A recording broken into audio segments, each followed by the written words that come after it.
السلام عليكم ورحمة الله وبركاته. مقعي وسياد علي وحن كمدها قدونك وحبرشدة مقالة مينيابوليس قبل كمانيسوتا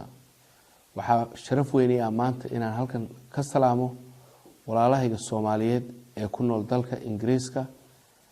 وحنا جعلها إن كلها الله أرمها الحريرة دورشدة كسو وجهن يدعي دونتا بيشن صوص عطا تدبديدا anigoo ka faa'iideysanaya khibradda aan u leeyahay arrimahaas waxaan jeclahay inaan ku dhiirigeliyo walaalahay inay ka mid noqdaan doorashada oo ay codeeyaan runtii muhiim ma aha xisbiga doonta u codee waxa muhiim ah in qof kasta oo Soomaaliya uu codeeyo oo la maqlo codkooda taasi waxay keenaysaa in aad ku dhexyeelataan bulshada aad la nooshihiin ama qayb ka tihiin ixtiraam awoodiina siyaasadeedna ay muuqato sababaha ay u tahay muhiim waxa weeye walaalayaal doorashada haddii aan u kala qaado laba qaybood qayb waa doorashooyinka localka ah ee aad ku doorataan konsularada qaybina waa doorashada weyn ee guud mid kasta faa'iido weyn ayay u leedahay ama bulshada u leedahay ama gaar ahaan qof kasta oo muwaadin u leedahay haddii aan hadda tusaale ahaan u soo qaato doorashada localka ah waxay ka turjumayaan baahiyaha asaasiga ah ee idin haysta iyo duruufaha guud iyo duruufaha gaarka inaga inoo ah haddii aanu nahay dadka ka soo jeeda Soomaaliyeed qowmiyadda Soomaaliyeed haddaad tusaale ahaan eegtid waxbarashada arrimaha dhinaca waxbarashada waxaynu uga baahanahay ama waxaad moodaa inaynu isku duruuf ka nahay dadkeena ku joog inta badan ku nool qurbaha markii aan darsay anigu waxaan muddo dheer u safrayay ama aan inta badan booqdaa dalka Ingiriiska khaasatan magaalada Bristol waxaan ogahay caqabadaha haysata dhalinyaradeenna iyo duruufaha ay ku jiraan taasna wax laga qaban karaa inaad qayb ka noqotaan talada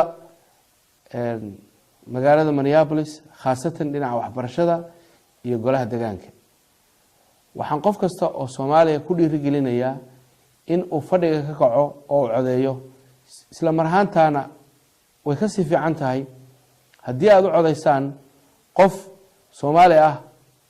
oo ka turjumaya baahidiina iyo dareenkiina oo aad isku aftihiin oo isku dhaqan tihiin haddaan tusaale yar hadda idiin soo qaato doorashadii aniga la doortay ee ku saabsanayd waxbarashada dugsiyada Minneapolis anigoo runtii la ii doortay inaan qof kasta matalo haddana waxaa shaki ku jirin in hooyooyinka Soomaaliyeed iyo aabayaasha Soomaaliyeed ay u haystaan fursad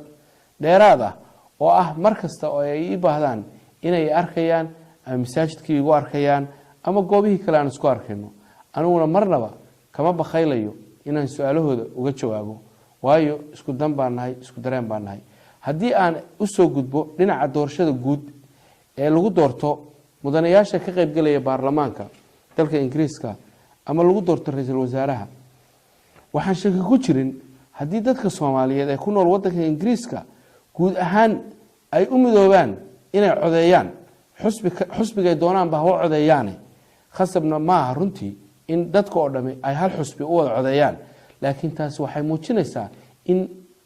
ixtiraam badan aad ku yeelataan codkiinana la maqlo oo si wanaagsan loo maqlo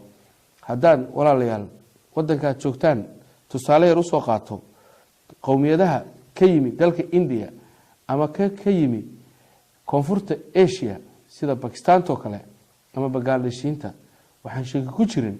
inay leeyihiin quwad weyn oo runtii aan la dafiri karin hadday noqoto dhinaca siyaasadda taasi waxay kale oo waxtar u leedahay dhiirigelin badan oo ay dhiirigeliso in jiilasha soo koreeya jiilba jiilka ka dambeeya oo hamigiisu weynaado taasna waxa daba socda dhinaca dhaqaalaha kobaca dhaqaale ee qowmiyadaha ka soo jeeda koonfurta Asia sida India iyo Pakistan iyo Bangladesh way ka dhaqaale fiican yihiin marka loo eego dadka kale ee ka yimi wadamada Afrika khaasatan geeska Afrika oo inuu ka mid nahay taasi waxa sabab u ah codkooda ayay muujiyeen doorasho kastana si fiican ayay uga qayb galaan ilaa ma ay maanta yeesheen mudanayaal laga soo doorto dalka qaybihiisa kala duwan oo matala xusbiyada ugu waaweyn sida xusbiga Labourka iyo xusbiga Conservative-ka. waxaan shaki ku jirin in waqti aan fogeyn ay heli doonaan ama ay dhici doonto in qof ka mid ah qowmiyadaha ka soo jeeda oo u tartami doono inuu ka mid noqdo wadanka Ingiriiska ra'iisul wasaare. waayo haddii ay noqdeen mudanayaal baarlamaanka dhexe ka mid noqdeen wasiiradii wax hortaagan ima muuqdaan. innaga waxaa la rabaa inaynu dadka guuleystay tusaale u soo qaadano haddaynu nahay dadka Soomaaliyeed. waa inaynu caqliga ka shaqaysiinaa, waana inaynu ka midownaa baahiyaha asaasiga ah ee bulshadeena saameynaya sida dayaca ku haysta dhalinyaradeenna ama jiilasha Soomaaliyeed ee dhalinyarada ah ee ku dayactiraysan qurbaha. annagu halkan aanu idinla joogno Minneapolis, inkastoo hadda aan taladii wax ku leenahay oo dhawaana la doortay Cabdi Warsame oo ka mid ah golaha deegaanka ee magaalada Minneapolis, wax fiican u qabtay, haddana baahiyuhu waa joogto. waxaan u baahanahay dad fara badan oo Soomaaliya oo iyaguna soo kaca oo codeeya oo ka mid noqda qaybaha talada dalkan ay ka go'do. waxaan mar labaad ka codsanayaa walaalahayga jooga dalka Ingiriiska, fadlan waxaan ka codsanayaa mar labaad iyo mar saddexaad inaad codeysaan bisha 7